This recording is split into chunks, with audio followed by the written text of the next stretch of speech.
Well, hey everybody, Pastor Scott here, and I'm here with Trinity and with Jonas, and we are in the basement of a warehouse at Wayside Cross Ministries in downtown Aurora. And we're surrounded by boxes of donations. And so Jonas, tell us, what in the world have we been doing down here?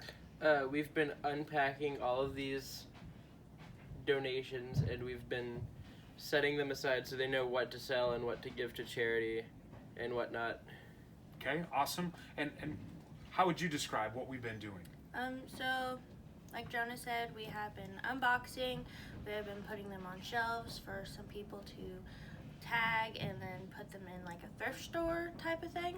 Okay. And the people who actually live here, who are trying to get better with their lives, they can grab stuff what they need to help them survive here.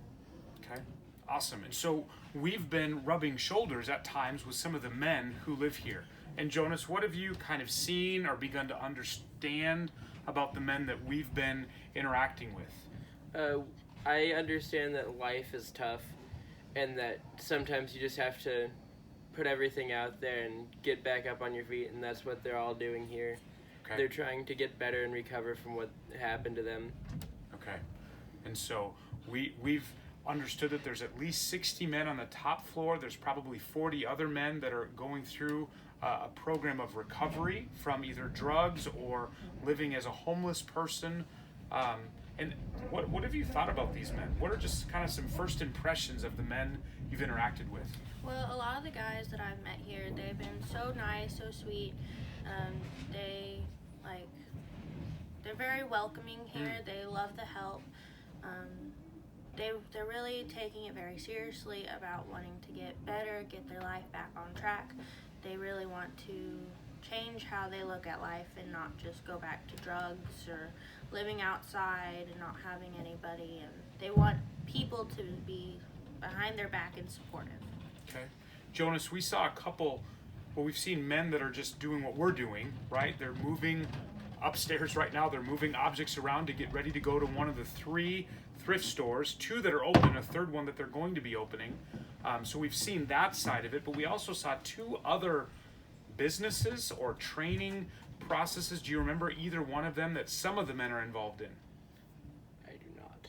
Okay. Do you remember one of them or 2 of them? So one of them is a car wash. It's like a mechanic type of thing. They will wash your cars, they'll check it to make sure everything's okay, and that just to help them have some basic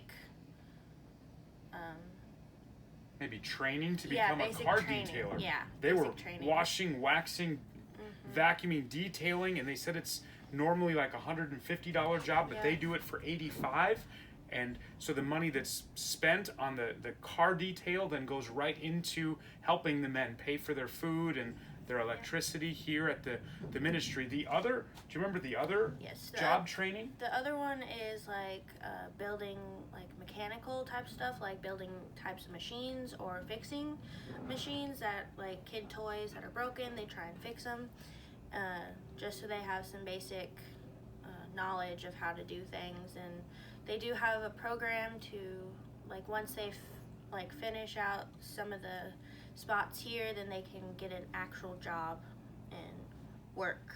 Here in Aurora, right? They have business owners that are willing to hire the men at Wayside. And so we're just thankful to be here, and we just wanted to show you a little bit, show and tell. We've talked about 3 words so far. Why are we here? What is God wanting us to do in our lives as Christians? And when and how are we to live as Christians? We've been looking at 1 Thessalonians chapter 5, and I believe verse 16. Do either of you remember verse 16, what we learned this morning? 2 words. Rejoice always. Yeah. Rejoice always. That's a great memory verse. Scott Jenkins taught this morning and told us that we've all memorized a Bible verse. So good job, Jonas. Trinity, you and we've got some work to do. And so we would just say to all of you, God bless you, and we'll look forward to talking with you again tomorrow.